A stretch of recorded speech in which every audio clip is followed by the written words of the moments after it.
Olá, turma, tudo bem com vocês? Bom, espero que sim.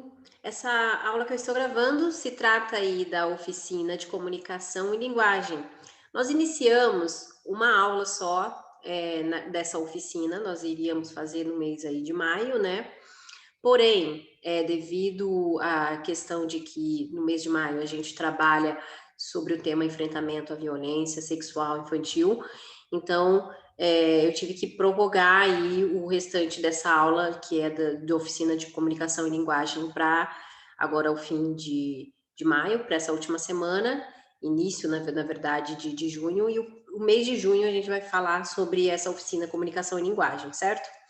Então, na aula anterior dessa oficina primeira, que foi lá na primeira semana de maio, nós falamos sobre a apresentação pessoal, a importância da apresentação pessoal, higiene pessoal, forma de falar, jeito de se vestir, de se comunicar, tanto para entrevista quanto também você já está inserido no mercado de trabalho, como se portar. E hoje nós vamos falar sobre a comunicação oral, sobre a fala, a importância dessa comunicação no ambiente de trabalho, certo? Bom, o objetivo então dessa aula é nós trabalharmos a comunicação oral de maneira correta, sendo essa uma habilidade indispensável no ambiente profissional. Na atual moderna sociedade competitiva que nós vivemos, a habilidade de se comunicar é um fator assim predominante, preponderante, é um pré-requisito para o sucesso em qualquer profissão. Então, tanto para transmitir o conhecimento de ideias, como para negociar, para vender, para se comunicar em si, é necessário a gente trabalhar aí a questão da comunicação oral. É, a busca pela comunicação, ela eficaz, é desejada pelo homem desde aí dos primórdios, né, das civilizações. Tanto aí pela necessidade de autodefesa do homem, na sobrevivência das tribos, quanto pelo fato também que nós podemos, através da comunicação, transmitir os conhecimentos, os legados, as culturas adquiridos. Então, assim, evoluímos também socialmente com isso, cientificamente e tecnologicamente também. A comunicação oral, ela é bem contrária à comunicação escrita, né? No caso, a comunicação oral, ela é presencial e o emissor e o receptor, eles estão presentes, certo? Nessa aula eu vou falar sobre a comunicação oral. Na próxima semana nós vamos falar sobre a comunicação escrita. Então, a comunicação oral, ela possibilita a interação entre as pessoas de imediato, porque você está ali frente a frente, se comunicando com a pessoa, né?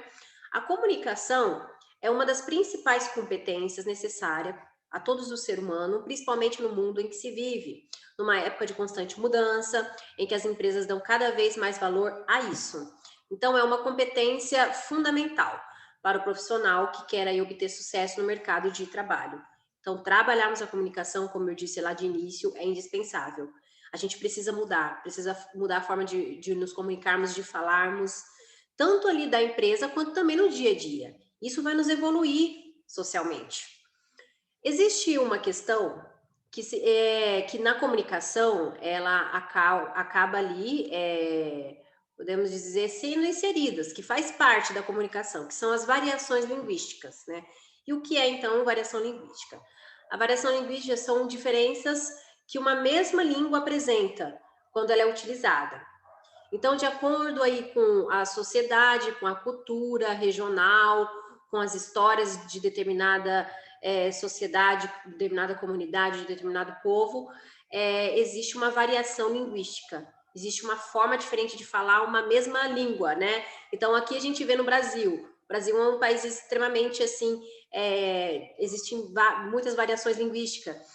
Falamos a mesma língua, né? Aqui Sudeste, tanto no Sul quanto no Norte e Nordeste. Mas só que existem variações, existem termos diferentes que a gente não conhece, né? Aqui do Sudeste não conhece do Sul do Norte e assim por diante. Então, assim, o idioma ele pode ser um instrumento de dominação e discriminação social. Então, é algo que a gente deve respeitar as linguagens utilizadas pelos diferentes grupos sociais. Muitas das vezes, uma determinada pessoa, ela mora em um estado diferente do seu, e ela vem para a sua cidade e ela tem termos até mesmo diferentes, ou formas de falar, puxa o R diferente, enfim. E a gente precisa respeitar a forma e a linguagem daquela pessoa. E procurar saber, né, também, eu gosto muito dessa troca cultural, né, é muito legal você entender, né, alguns termos, às vezes a gente, às vezes acaba discriminando a pessoa por ela falar um determinado termo que pra gente acha chacota, acha engraçado, mas a gente precisa respeitar e procurar entender sobre aquele termo. E às vezes até mesmo aquele termo aqui no nosso estado é um termo ruim, né, então a gente precisa alertar a pessoa e vice-versa. Imagine você também numa outra região, falando aí da sua forma, da sua maneira, e você acaba desrespeitando sem querer. Você não gostaria de compreender e saber que a pessoa passe para você as informações? Então, a gente precisa também ter esse cuidado, essa empatia com o próximo. Então, existem variações linguísticas dentro de uma mesma língua, formas diferentes de falar. Existe a variação histórica, a variação geográfica, a variação social e situacional. Vamos ver o que é cada uma. A variação histórica, ela refere-se aos estágios de desenvolvimento de uma língua ao longo da história. Exemplo, o português arcaico se mudou para o português contemporâneo. Eu coloquei aqui um exemplo, né? A gente vê muito isso em novelas, em filmes de época brasileiro, né? Que a forma das pessoas falar era muito diferente, né? E aí eu coloquei aqui, vós me ser, vamos ser, você, hoje é ser, né? Então, assim, existem muitas variações, muitos estágios, por conta dessa mudança histórica, né, que a gente passou, né? Então, essa é uma variação histórica. A variação geográfica é a variedade que a língua portuguesa assume nos diferentes lugares onde é falada. Então, é o que eu disse até agora, uma pessoa que mora em estado diferente do seu, por exemplo, no Brasil, cada região possui diferentes línguas, né? Então, tanto na fala como no vocabulário. Nós temos aí o bar, che, oxente, so, oxo, uai, né? Então, isso em determinada região. Isso é uma variação geográfica, uma mudança que ocorre na linguística por conta dessa região ser diferente, né? Essa mudança geográfica. E variação social, o que seria? Refere-se às formas de língua empregada pelas diferentes classes ou grupos sociais. Por exemplo, uma norma culta. Variedade de prestígio que deve ser adquirida na vida escolar, cujo domínio é solicitado como forma de ascensão social e profissional.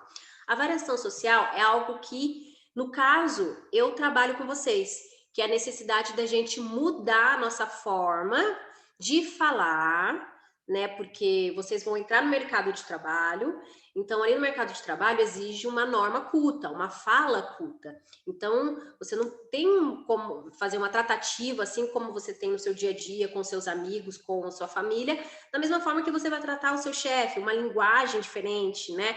Então, por isso que a gente precisa dominar essa linguagem culta, para poder estar ali no mercado de trabalho sendo compreendido e termos um bom relacionamento com os outros, né? Variação situacional, que seria? É a capacidade que tem de um mesmo indivíduo de empregar diferentes formas de língua em situações comunicativas diversas, procurando adequar a forma e o vocabulário em cada situação. Então, no trabalho também a gente utiliza a variação situacional. Na escola com os amigos, com a família, em solenidades, né? Numa igreja ou num fórum, né? Aquela pessoa que almeja ser advogada, ser juíza, vai ter uma linguagem coloquial diferente. No mundo virtual tem uma outra linguagem diferente, etc. Essa é uma variação situacional por conta da situação. Você está no trabalho, você tem uma forma de falar diferente no trabalho, que é a questão da norma culta, né? E aí, na sua escola com seus amigos, você já é mais descontraído, uma fala mais descontraída, com a sua família já é outra fala, né? E a gente precisa entender essa variação situacional e tomar cuidado, porque muitas vezes a gente quer ter a forma, a comunicação, assim como a gente tem a comunicação ali em casa com nossos amigos, a gente ter essa mesma comunicação em todos os lugares. Não, a gente tem que ter respeito. No serviço, na família, em lugares solenes, né? A gente tem que ter respeito na forma de falar. Linguagem técnica, o que seria? A linguagem técnica, ela é usada no exercício de certas atividades profissionais, vocês vão ver muito. Então, modos de falar masculino e feminino, tomar cuidado com isso.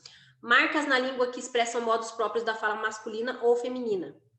Então, vamos supor aí, a gente tem o obrigado. Muita gente pode empregar obrigada. Não é um erro. Você ali numa escrita, né, você mandar um e-mail, você falar obrigado ou obrigada, não tem problema, mas existem algumas outras formas que não tem como a gente mudar para o masculino ou do masculino para o feminino. Então, temos que tomar cuidado quanto a isso, na forma das escritas, tá? E também na fala, né? Então, como marcas de gênero, o uso de adjetivos diminutivos, então falar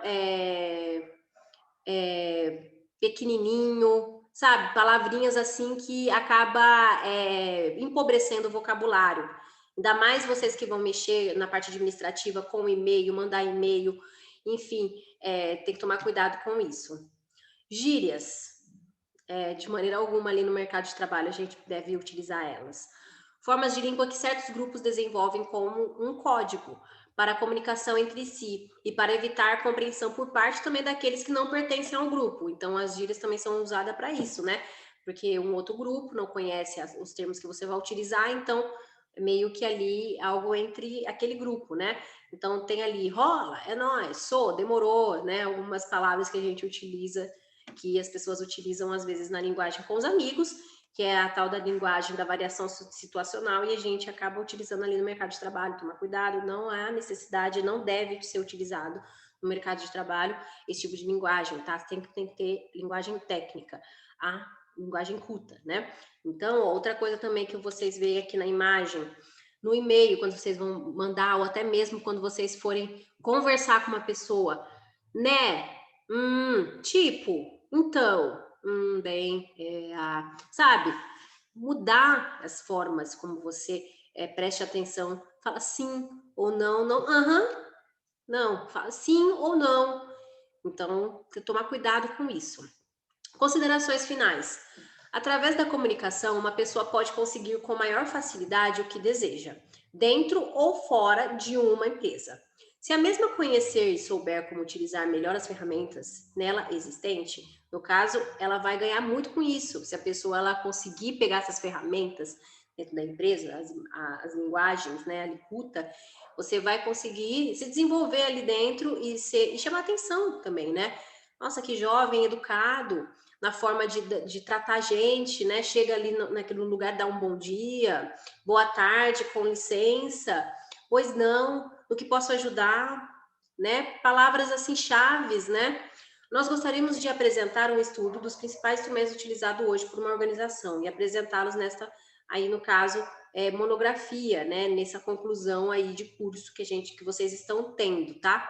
Então, aqui nesse curso que vocês estão tendo aí na guardinha, essa oficina de comunicação e linguagem, podemos dizer que ela é uma das principais chaves para vocês, que vocês vão utilizar ela em todo o tempo, porque vão utilizar tanto aqui, tanto no seu serviço, como para a vida. Quando vocês serem inseridos também ali numa faculdade, enfim, então precisa ser estudada a comunicação, tá? É necessário termos a linguagem, uma linguagem culta no serviço, no mercado de trabalho. Atividade referente a essa aula é a seguinte, é bem bacana. Eu separei 2 quadrinhos, 2 tiras, tá? Na primeira, vocês vão responder aí, vão ler essa tira e responder. A linguagem utilizada pelo médico nessa primeira tira é formal, informal, técnica ou poética? Na tira 2, vocês vão responder qual tipo de variação linguística no quadrinho do Chico Bento. Aí vocês vão responder, certo? E aí, qualquer dúvida, caso surgir, né, por conta dessa atividade ou aula, vocês podem me informar ali pelo Google Classroom, tá? Que é a ferramenta que nós estamos utilizando. Aqueles que ainda estão com dificuldade, enfim, precisam estar nos informando, porque nós estamos colocando falta para aqueles que não estão passando, tá? E não tem como também encaminhar para entrevista, esses daí que não estão realizando, porque eu não estou tendo esse retorno dessa pessoa, desse jovem, e eu não estou fazendo análise dele para saber qual que é o perfil dele, assim como também todas as atividades presenciais que a gente tiver, nossa, é de primordial, é necessário vocês estarem comparecendo, porque ali eu vou ver também, fazer análise pessoal de vocês. Então, essas 2 questões, a gente vai tentar, na medida do possível, sempre realizar mensalmente algum tipo de encontro, tá? Presencial, assim como teve agora nesse mês de maio, e senti a falta de muitos. Então, lembrando, prioridade sempre vai ser para aqueles que estão dando retorno para ser encaminhados para entrevista, porque é os que eu tenho informação, que eu tenho o retorno, né? Que eu consigo fazer análise de quem é o jovem, né? Porque tem um perfil que é separado pela empresa para a gente estar captando. Tá certo? Então é isso, então. Espero que vocês tenham compreendido. Qualquer dúvida, então, eu vou estar à disposição. E até a próxima aula.